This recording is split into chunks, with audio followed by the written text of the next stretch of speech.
Okay dear students, आज जो है हम बुक रिव्यू का आगे का पार्ट देखेंगे.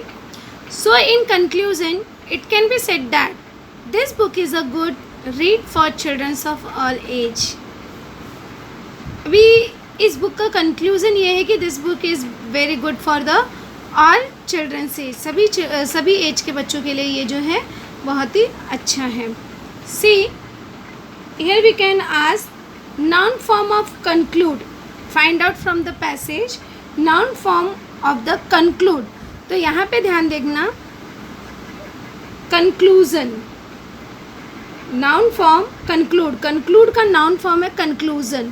conclusion जो है ये आपका noun form बना है conclude से. See this line. It can be said that this book is a good read for children of all age. अब यहाँ तक आपको सेंटेंस दिया जाएगा and they ask identify the kind of clause. Clause का आपको प्रकार पहचानना है. तो यहाँ पे इट कैन बी सेड, ये आपका मेन क्लॉज हो गया. दैट से लेकर that this book is good read for childrens of all age. अब यहाँ तक जो है सबऑर्डिनेट क्लॉज है और सबऑर्डिनेट क्लॉज में इसका kind and noun clause.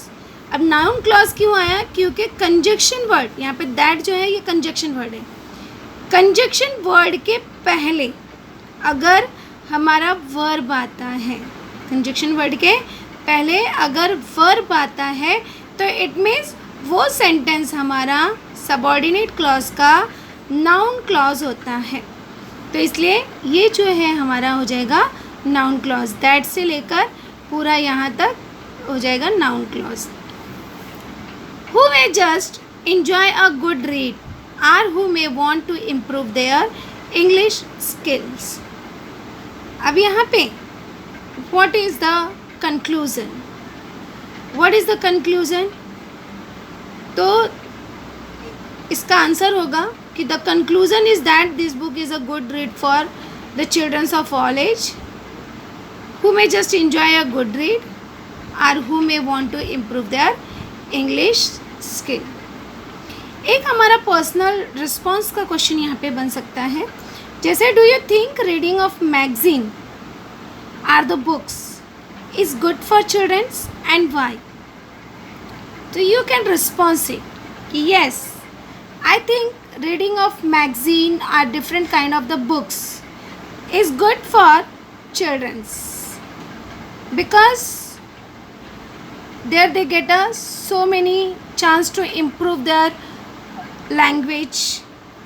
They can enjoy the readings, they improve their vocabularies and they familiar with the so many new words. तो इस तरह से you can response it. आप यहाँ पे response कर सकते हो. नेक्स्ट देखेंगे हम about the author. अब यहाँ पे ऑथर के बारे में बताया गया है. Introduction of the author.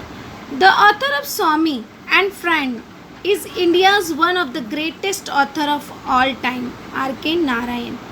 Are K Narayan जो है वो सबसे इंडिया के ग्रेटेस्ट ऑथर में से हैं, लेखक में से हैं. अब greatest it's a superlative degree और ये हमारा वन ऑफ द वाला सुपरलेटिव डिग्री है. वन ऑफ द वाला सुपरलेटिव है. तो इसका हम पॉजिटिव और कंपैरेटिव कैसे चेंज करेंगे? Let's see. सबसे पहले हम पॉजिटिव डिग्री चेंज करेंगे. तो यहाँ पे वन ऑफ द है और जब वन ऑफ द रहता है तो we start from very few. हम लोग वेरी फ्यू से स्टार्ट करते हैं. तो यहाँ पे हम वेरी फ्यू से स्टार्ट करेंगे. Very few India's author of all time are. अब ऑथर से इसलिए हेल्पिंग वर्ब आर लगाएंगे. Are as great as, greatest का बन जाएगा आपका positive, as great as the author of Swami and friends. को समझ गया होगा कि very few, one of the को हटा के हमने लगा दिया very few. Very few authors या very few India's authors of all time are as great as the author of Swami and friends. ये हमारा हो गया पॉजिटिव डिग्री. अब हम कंपैरेटिव डिग्री बनाएंगे. The author of Swami and friends is India's greater. अब greatest का बन जाएगा greater, greater than most other. अब वन ऑफ द है तो उसको हम हटा देंगे, ग्रेटेस्ट का बन जाएगा ग्रेटर और फिर देन हेल्पिंग वर्ब, फिर मोस्ट अदर लगा देते हैं तो greater than most other authors of all time. तो इस तरह से इसका कंपैरेटिव डिग्री बन गया। R K. Narayan is a responsible for many of the outstanding literature work, literary work. अब यहाँ पे ध्यान में रखना, इस तरह से आ सकता है कि right adjective form of literature. अब एडजेक्टिव फॉर्म ऑफ लिटरेचर तो हमें मिलेगा literary, literary is your adjective form, literature से बना है लिटरेरी। वर्क, अगला क्वेश्चन हमारा बनता है कि why is R K. Narayan responsible for, या what is R K. Narayan responsible for. तो R K. Narayan is responsible for many of the outstanding literary work India has ever produced, यहाँ तक आएगा। And this book is a particular captures the essence, essence मतलब होता है spirit या सारांश जिसे आप कहते हो, तो captures the essence of the India under British.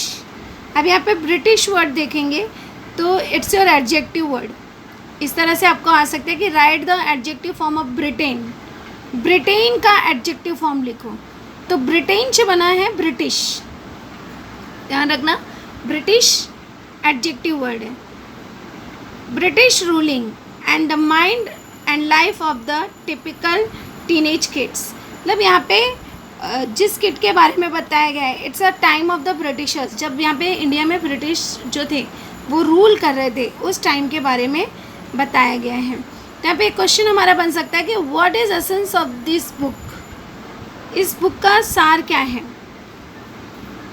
तो क्या है, this book is a particular capture the essence of India under British ruling, मतलब यहाँ पे इस बुक में बताया गया है कि इंडिया किस तरह से ब्रिटिश के अंडर में थी, and the mind and life of the typical teenage kid, जो टीनेज बच्चा होता है उसका माइंड क्या होता है उसके बारे में बताया गया है। Other great work by Narayan include, अब यहाँ पे एक क्वेश्चन हमारा बन सकता है कि right verb form of inclusion. अभी इंक्लूजन नाउन फॉर्म है, इंक्लूजन से हमारा वर्ब फॉर्म बनेगा इंक्लूड, इंक्लूड मतलब निहित होना, समावेश होना, उसको बोलते हैं include. Include Malgudi days, the guide, the painter of the science and many more literary work such as the Ramayana, a shortened modern prose version of the Indian epics, and the Mahabharata, a shortened modern prose version of the Indian epics. epics मतलब होता है ग्रंथ।